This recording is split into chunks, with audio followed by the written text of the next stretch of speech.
আসসালামু আলাইকুম। আশা করি সবাই ভালো আছেন। অনেকদিন হয়ে গেল রান্নার কোনো ভিডিও দেই না। তো আজকে ভাবলাম আপনাদের সাথে একটা মজার রেসিপি শেয়ার করি।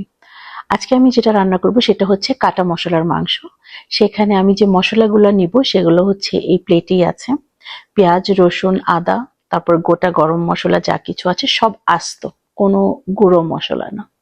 সো সবকিছু আমি মাংসের মধ্যে দিয়ে সরিষার তেল দিব আর লবণ দিয়ে খুব ভালোভাবে মেখে এটাকে আমি বসিয়ে দেব মিডিয়াম আঁচে।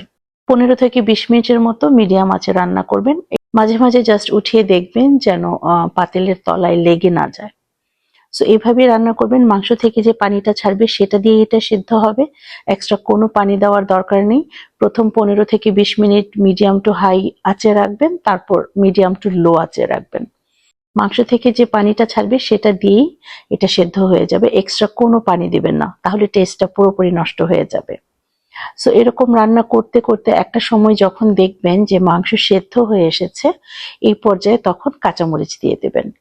কাঁচামরিচ দেওয়ার 5 থেকে 6 মিনিট পর অ্যাড করবেন টক দই। টক দইটা দেওয়ার পর আবার নাড়াচাড়া করবেন, এটাতে খুব সুন্দর একটা কালার আসবে। তারপর আবার ঢেকে দেবেন আর একদম নামানোর আগে পেঁয়াজ বেরেস্তা দেবেন। যেভাবে খেয়ে দেখবেন এটা পোলাও অথবা রুটির সাথে, পরোটার সাথে খুবই মজা হয় খেতে। একবার যদি খান বারবার খেতে চাইবেন। আশা করি এই রেসিপিটি ট্রাই করবেন।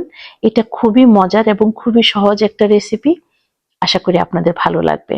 সবাই ভালো থাকবেন। আল্লাহ হাফেজ।